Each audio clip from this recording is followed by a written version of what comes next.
الحمد للہ رب العالمین والصلاة والسلام علی سید الانبیاء والمرسلین اما بعد فاعوذ باللہ من الشیطان الرجیم بسم اللہ الرحمن الرحیم۔ الحمدللہ نبی کریم صلی اللہ علیہ وسلم کی اطاعت کے موضوع پر ہم کلام کر رہے ہیں، اور ایک روایت تھی جو امام مسلم نے بھی اس کو نقل کیا، اور اس سے کچھ حصے کو امام بخاری رحمۃ اللہ علیہ نے بھی ذکر فرمایا ہے۔ اور حضرت ابو ہریرہ رضی اللہ تعالی عنہ اس کے راوی ہیں۔ نبی کریم صلی اللہ علیہ وسلم نے کافی اس میں طویل کلام فرمایا اور بدگمانی سے بچنے کا حکم دیا، عیبوں کی ٹوہ لگانے سے، جاسوسی کرنے سے منع کیا، ایک دوسرے کا حق غصب کرنے اور اس کے لیے پھر دل میں جذبہ رکھنے اور کوشش کرنے سے منع فرما دیا، ایک دوسرے سے حسد سے منع کیا، بغض سے منع فرمایا، ایک دوسرے کو پیٹھ دکھانے سے منع کیا کہ خواہ ناراض ہو کے پیٹھ دکھائیں، اور ظلم سے منع فرمایا، بے یار و مددگار چھوڑنے اور نگاہ حقارت سے دیکھنے کو سرکار نے منع کیا۔ اس کے بعد پھر سرکار نے فرمایا تقوی یہاں ہے، تقوی یہاں، یہ کر کے آپ نے اشارہ کیا سینے کی طرف۔ مراد یہ ہے کہ ظاہر کو نہیں بلکہ اپنے باطن کو پہلے سنواریں، لیکن اس کا مطلب یہ نہیں ہے کہ ظاہر کو چھوڑ دیں، صرف باطن پہ متوجہ رہیں، لیکن یہ ضروری ہے کہ پہلے باطن سنورے گا تو ظاہر سنورے گا۔ مطلب ظاہر سنورنے سے مراد لباس میں مراد نہیں لے رہا ہوں، کوئی میک اپ میں مراد نہیں لے رہا ہوں، کوئی اچھے بال بنانا، یہ مراد نہیں ہوتا۔ مراد یہ ہے کہ جب دل میں تقوی ہوتا ہے، پرہیزگاری ہوتی ہے، تو انسان ویسے ہی پھر اخلاقیات اختیار کرتا ہے، نرمی ہے، عاجزی انکساری اختیار کرنا ہے، اور لوگوں کو عزت دینا ہے، تکبر سے بچنا ہے۔ یہ تمام جب دل کے اندر اچھا تقوی ہوتا ہے تو پھر ظاہری اعضاء میں بھی اچھائی پیدا ہوتی ہے، ہمارے اخلاقیات، گفتگو کے اندر اور اعضاء کے استعمال میں، تو یہ بہت ضروری چیز ہوتی ہے۔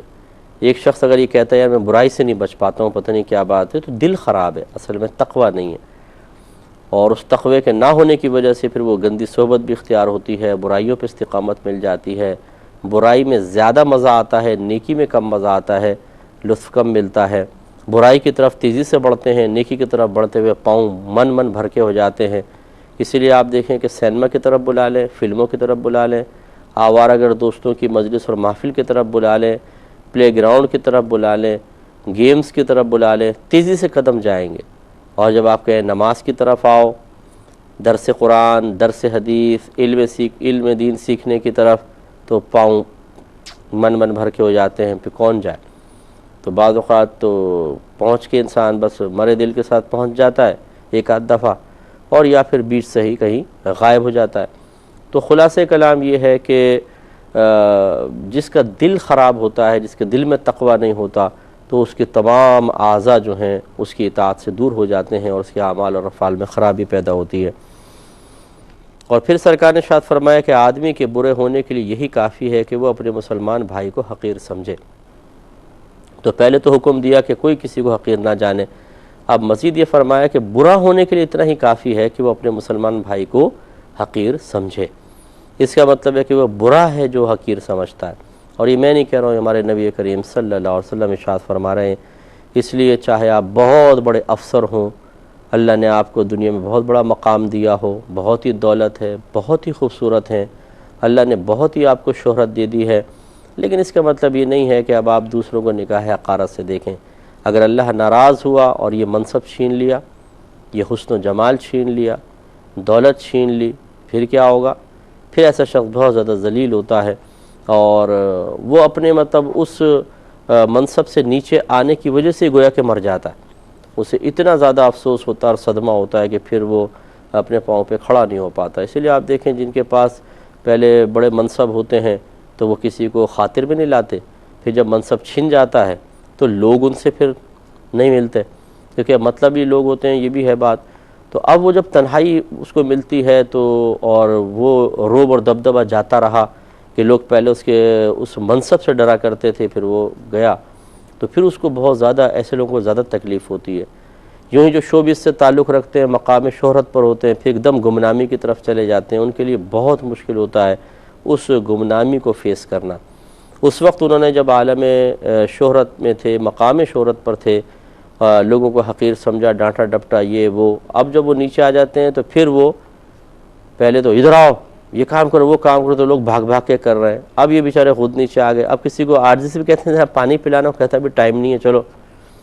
تو پھر وہ احساس ہوتا ہے کہ وہ ہمارے پاس ایک پاور تھی جو چھن گئی ہے، اور پھر اس میں زیادہ تکلیف ہوتی ہے. اس لیے اگر انسان عروج پر ہو اس وقت ہی عاجزی انکسار اختیار کرے، پیار محبت سے ملے. اب اس کو اگر بظاہر زوال بھی ہو جائے تو سامنے والے چونکہ اس کے رویے سے خوش ہوتے ہیں، انہیں پیار ملتا ہے، محبت ملتی ہے. تو اب اگر وہ تنزلی کا شکار ہو جاتا ہے تب بھی ان لوگوں کے رویے بدلیں گے نہیں. یہ ایک بہترین چیز ہوتی ہے کہ انسان کو پھر احساس محرومی نہیں ہوتا، اسے حقارت کا احساس نہیں ہوتا، اس کو مطلب اپنی بے عزتی کسی چیز میں محسوس نہیں ہوتی.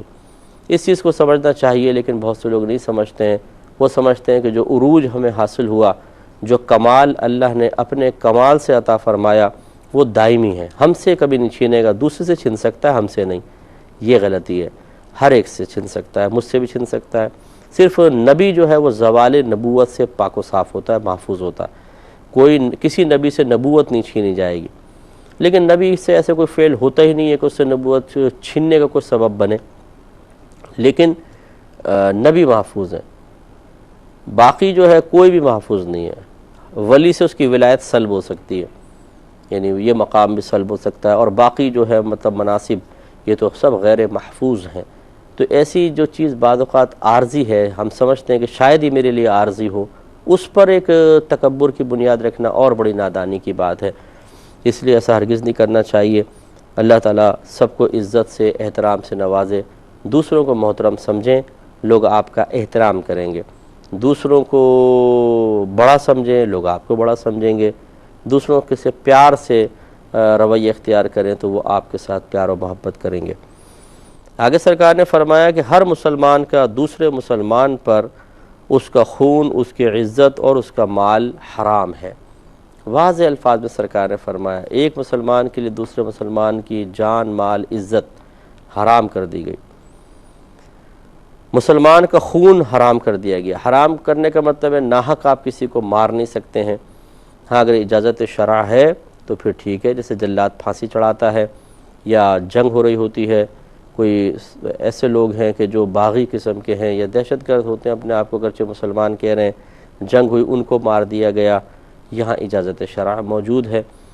یوں ہی جو ہمارے مذہب اسلام میں شادی شدہ زانی کی سزا ہے کہ اس کو پتھر مار کے سنسار کیا جائے، تو یہ اگر کوئی کر رہا ہے تو وہ قابل گرفت نہیں، کیونکہ اجازت شرع موجود ہے. اسی طریقے سے اس کی عزت سرکار نے فرمایا کہ یہ دوسرے مسلمان پہ حرام ہے. کسی کی بھی عزت خراب کرنے کی کوشش نہیں کرنی چاہیے. اور اس میں آپ یہ دیکھیں جو اس وقت سوشل میڈیا کے اوپر لوگ بیٹھے ہوئے ہیں، وہ کیسی عزت خراب کرنے کی کوشش کرتے ہیں. یعنی چلیں دنیاوی معاملات علیحدہ، اس کو چھوڑ دیں، دینی لوگوں کو آپ دیکھیں کہ جو میں جس کا تابع ہوں، جس سے مجھے عقیدت ہے، بس اسے کوئی کچھ نہ کہے، باقی کسی کی عزت نہیں ہے. تو کس طریقے سے عزتوں کی دھجیاں بکھیرنے کی کوشش کی جاتی ہیں. تو وہ جو سوشل میڈیا پر بیٹھ کر اور گندے گندے کمنٹس اور گالیاں اور برا بھلا کہنا، اس شدید گناہ کبیرہ کے مرتکب ہیں اور یہ حرام کام کر رہے ہیں. نبی کریم صلی اللہ علیہ وسلم نے ایک مسلمان کی عزت کو دوسرے مسلمان پر حرام قرار دیا ہے، اور یہ زوال عزت کے معاملات کرنے کو اتنا معمولی سمجھتے ہیں، کچھ انتہا نہیں. یہ اچھی طرح یاد رکھے اگر کسی مسلمان سے کوئی خطا ہو گئی ہے اس کو چھپانا واجب ہے، یہ بارہا عرض کیا. لیکن ہمارے ہاں ایسا ہوتا ہے کہ کسی کی کوئی ایک چیز ہمارے ہاتھ میں آ جائے، اس نے کوئی نجی محفل میں جملہ کہا ہے، اس نے ایسی بات کہی ہے کہ جس میں ہزارہا پہلو نکلتے ہیں، لیکن ہم کسی ایک پہلو کو لے کر، اس کی نجی محفل کی بات کو لے کر اسے فوراً لوگوں میں ڈال دیتے ہیں. آج کل یہ گروپس اور بن گئے واٹس ایپ وغیرہ پر، تو وہ اپنے گروپس میں ڈال کر اور جاہل قسم سے لوگوں سے کہتے ہیں بھئی اس پہ اپنے کمنٹس دیں. اب وہ بیچارے اگر آپ کی معذاللہ والد یا والدہ کا کوئی معاملہ ڈال دیا جائے واٹس ایپ پہ اور اس گروپ میں کہا جائے اس پہ کمنٹس دیں، اور وہ الٹے سیدھے کمنٹس دیں، تو شاید آپ کی زبان سے بھی نکلے گا کہ یہ اس قابل کہاں ہے کہ ان سے کمنٹس لیے جائیں، غلط بول رہا ہے. تو پھر ایک عالم دین کے لیے، ایک معظم دینی کے لیے یہ معاملہ کرنا کیسے جائز ہو سکتا ہے؟ لیکن چونکہ جس کے بارے میں ہم کر رہے ہیں وہ ہمارا باپ نہیں ہے، وہ ہماری ماں نہیں ہے، ہمارے ماموں نہیں ہے، تایا چاچا پھپھا نہیں ہے، اس سے ہمیں کم از کم عقیدت نہیں ہے، تو پھر اس کی عزت تو عزت ہی نہیں ہے۔ یہ ہے وہ ایک باریک نقطہ اور ایک ہماری میجر مسٹیک کہ جس نقطے کو ہم فراموش کر رہے ہیں اور جس غلطی کو ہم نے قبول کر لیا ہے۔ ایسے لوگ میدان معاشر میں لائن سے کھڑے ہوں گے، اگر کوئی سن رہا ہے یا کسی کو سنا دے تو کاش کسی کے دل پر ہماری بات اثر کر جائے، لائن سے کھڑے ہوں گے سر جھکا کر، شرمندگی اور ندامت کے ساتھ، اور جس کی بے عزتی کی ہے، جس کی غلطیوں کو اچھالا گیا ہے اور بغیر تحقیق کے اور بغیر اس کی غلطی کو یا درستگی کو سمجھے بس فوراً بات کو عام کرنے کی غلطی کی ہے، وہ اس کے سامنے ان کو کھڑا کیا جائے گا، اور پھر جتنی اس کی دل آزاری ہوئی ہوگی، جتنا وہ پریشان ہوا ہوگا، جتنا اس کو ذہنی اذیت آپ نے دی تھی اپنے چند انگلیوں کو ہلا کر اپنی شیطانیت کی وجہ سے، اس سب کا بدلہ پھر اس کو دلوایا جائے گا۔ اس وقت پتہ چلے گا کہ یہ سوشل میڈیا پر بیٹھ کر بڑی آسانی کے ساتھ آزادی رائے کا نام لے کر جو آپ نے حرکتیں کی تھیں وہ کس قدر مہنگی پڑیں گی۔ اس لیے جو ہمارے سلجھے ہوئے مسلمان بھائی بہن ہیں، میری ان سے گزارش ہے بالکل ان خرافات میں نہ پڑیں، کیونکہ ہمیں نہیں پتہ ہوتا کس نے کیا جملہ کیسے کہا ہے، کس بات میں کتنے پہلو نکلتے ہیں، کیا یہ جو لوگ جس چیز پر تنقید کر رہے ہیں واقعی تنقید صحیح ہے بھی کہ نہیں ہے، یہ ہر ایک کو شعور حاصل نہیں ہوتا ہے۔ ہم اپنے محدود علم کے ساتھ کسی کی کوئی چیز دیکھتے ہیں اور ایک نتیجہ مرتب کرتے ہیں، ہمارا علم اور ہمارا باطن کہتا ہے کہ ہاں شاید ہی غلط ہے تو ہم کہتے ہیں غلط ہے، حالانکہ شریعت اس کو بعض اوقات صحیح کہہ رہی ہوتی ہے، اور جو مزاج شرع ہے وہ اس کی تائید کر رہا ہوتا ہے، لیکن ہم غلطی کے مرتکب ہوتے چلے جاتے ہیں، اور اتنا بڑا وبال کہ جب آپ یہ غلطی دوسرے تک پہنچاتے ہیں، دوسرا تیسرے تک، آج کل سوشل میڈیا تو آپ کو پتہ ہے کہ ایک جیسے بٹن آن کر دیں تو بجلی تیزی سے پورے تار میں ایک دم چلی جاتی ہے اور دوسرے سرے تک پہنچتے میں چند سیکنڈ لگتے ہیں۔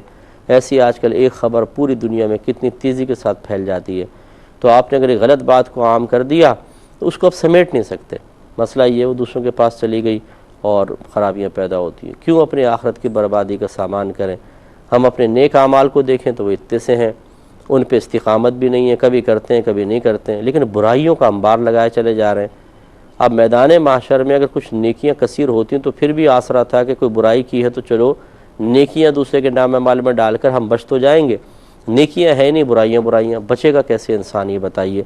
تو اس لیے ہم مشورہ دیں گے اپنے خصوصاً نوجوان جو بچے بچیاں ہیں کہ آپ قطعی طور پر اس قسم کی کسی بھی خرافاتی کارروائی کا حصہ نہ بنیں، ورنہ آپ کو بہت سخت گرفت ہوگی، گرفت کا سامنا کرنا پڑے گا۔ آپ پہلے یا پھر آپ اچھے مستند مفتیان کرام سے پہلے معلوم کریں جو معتدل مزاج کے ہوں۔ بعض ہوتے ہیں کہ بول دیتے ہیں پہلے، بعد میں سوچتے ہیں کہ ہم نے کیا کہہ دیا، جوش میں کہہ دیں گے، بعد میں پھر اس کی تعویلیں پیش کریں گے، نہیں ہمارا مقصد تو یہ تھا، ہمارا مقصد تو یہ تھا۔ ارے بھائی پہلی سوچ سمجھ کے کیوں نہیں بولا آپ نے؟ جوش اپنے مقام پر، جب تک جوش دائرہ شریعت میں نہ رہے وہ محمود نہیں ہوتا۔ ہمارے ہاں جوش آتا تو جو منہ میں آتا ہے وہ بولتے چلے جاتے ہیں، پھر بعد میں احساس ہوتا ہے کہ نہ ہم نے اپنی عزت کا خیال کیا، نہ اپنے وقار کا خیال کیا، جو کچھ ہم نے بولا اس سے تو خود ہماری عزت خراب ہو گئی۔ جتنے لوگوں نے ہمارے بگڑے ہوئے چہرے کو دیکھا، زبان سے نکلنے والے گندے جملوں کو دیکھا، گندے الفاظ کو سنا، تو ان کی وجہ سے ہماری ویلیو گر گئی ہے، ہم ان کی نگاہوں میں کوئی عزت نہیں بنا سکے، ہم نے اپنا وقار اور گرا لیا ہے، یہ احساس نہیں ہوتا اور کہہ دیتے ہیں۔ تو بعض ایسے ہوتے ہیں جو جوشیلے قسم کے ہوتے ہیں، ان سے اگر آپ معلوم کریں گے، جو پہلے بولتے ہیں پھر سوچتے ہیں، تو پھر بھی خرابی ہے۔ سوچ سمجھ والے معتدل علماء سے آپ گفتگو کریں، ان سے معلوم کریں اور وہ دلائل کی روشنی میں آپ کو بات سمجھائیں۔ پھر اگر آپ یہ سمجھتے ہیں کہ شریعت آپ کو اجازت دیتی ہے بلکہ اس بات کا تقاضا کرتی ہے کہ اس چیز کو عام کیا جائے تو ضرور آپ کریں، اس میں پھر یہ نہیں دیکھا جائے گا کہ وہ کسی کے لیے عزت کا پہلو بنتی ہے یا کسی کے لیے ذلت کا۔ وہ یقیناً جب اجازت ملے گی تو وہ شخص اس قابل ہوگا کہ اس کے عیب کو لوگوں کے سامنے ظاہر کیا جائے۔ جیسے دھوکے باز قسم کے لوگ ہوتے ہیں اور اعلانیہ دھوکہ دے رہے ہوتے ہیں، لیکن بہت سوں کو نہیں پتہ ہوتا، ان کے بارے میں پھر بھی نہیں پتہ ہوتا، تو ان کو پھر یہ کہ آشکار کرنا کہ بھئی اس سے بچیں، یہ غلط شخص ہے۔ لیکن اسی وقت کہ جب اچھے معتدل اور مستند علماء کرام یہ فرما دیں کہ بھئی یہ ایسا ہے۔ اچھا وہ بھی یوں نہیں کہ ایک شخص کی رائے، یہ بھی میں آپ کو بتا دوں، یہ بھی ہمارے ہاں بڑا بس المیہ ہے کہ اگر ایک دیندار دوسرے دیندار سے ناراض ہو گیا ہے تو وہ اپنی ذاتی رائے کو ایسا مسلط کرے گا کہ وہ سب اس کو فالو کریں، اس کو دوسرے کو نہ کریں، اس سے بھی خرابی پیدا ہوتی ہے۔ یعنی بڑے بڑے علماء، اور اس کی علامت میں آپ کو عرض کر دیتا ہوں، علامت یہ ہوگی کہ ایک شخص بول رہا ہوگا، باقی جو بڑے بڑے علماء سب خاموش ہوں گے، تو آپ کے ذہن میں سوال پیدا ہونا چاہیے کہ یہی کیوں بول رہے ہیں، باقی سب خاموش کیوں ہیں؟ کیا وہ مجرم ہیں؟ مجرمانہ خاموشی ہے، کیوں نہیں بولتے؟ تو پھر ان سے آپ کو رجوع کرنا چاہیے کہ بھئی یہ اتنا کیوں بول رہا ہے، آپ کیوں نہیں بول رہے؟ تو پھر واضح ہو جائے گا۔ یہ میرا مشورہ ہے آپ کو بہرحال کہ اس سے پھر آپ خطاؤں اور گناہوں سے بچیں گے۔ ہم مطلب کسی ایک کی رائے کو کل کی رائے تصور کر لیتے ہیں، اس کو یہ سمجھتے ہیں یہ غلطیوں سے بالکل پاک و صاف ہے، اس سے کوئی خطا ہو ہی نہیں سکتی ہے، یہ ہر چیز کو بڑی گہرائی کے ساتھ سوچ سمجھ کے ہی بولتا ہے۔ اب ہم اس ایک کی رائے جب قبول کرتے ہیں اور اس پہ بنیاد رکھ کر دوسروں کی بے عزتیاں کر رہے ہوتے ہیں، بعد میں ظاہر ہوتا ہے کہ خود ان کی اپنی نفسانی خواہشات کا اس میں دخل تھا، سوچ سمجھ میں کمی تھی، اور تبھی تو اتنے بڑے بڑے علماء خاموش تھے۔ لیکن ہم اس چیز کو معیار نہیں بناتے، ہم بس ایک کی رائے قبول کر کے آگے کر لیتے ہیں، یہ غلطی۔ تو جو میرا آپ کو میں مشورہ دے رہا ہوں کہ پہلے آپ مشورہ کریں، پھر اس کے بعد سوشل میڈیا پہ کچھ کارروائی کریں، وہ بھی ایک شخص کی رائے نہیں ہونی چاہیے۔ آپ یہ دیکھیں، ہاں یوں ہو سکتا ہے کہ مطلب کوئی ایسا مسئلہ ہے کہ جس پہ آپ نے دو چار سے معلوم کیا، وہ سب متفق نظر آئے تو بہت ٹھیک، اچھی بات ہے۔ یا کوئی ایسی باتیں بھی ہوتی ہیں کہ اس میں کوئی مختلف ہی مسئلہ نہیں ہوتا، بات ایسی ہوتی ہے کہ یقیناً برائی ہے، ایک آدمی بول رہا ہے، باقی سب خاموش ہیں، لیکن آپ کو یقین ہے کہ ان سے پوچھیں گے تو وہ اسی کی تائید کریں گے، وہ ایک الگ چیز ہوتی ہے۔ لیکن ایک ہے کہ ایک متنازع مسئلہ چل رہا ہے، ایک بول رہا ہے باقی سب خاموش، تو اس میں ہوشیار ہو کے پہلے جو خاموش ہے ان سے بھی ان کی رائے معلوم کی جائے، پھر کوئی قدم اٹھایا جائے۔ اللہ تعالیٰ سے دعا ہے کہ جو کچھ ہم نے سنا اس پر عمل پیرا ہونے کی توفیق عطا فرمائے، آمین۔ وآخر دعوانا ان الحمد للہ رب العالمین۔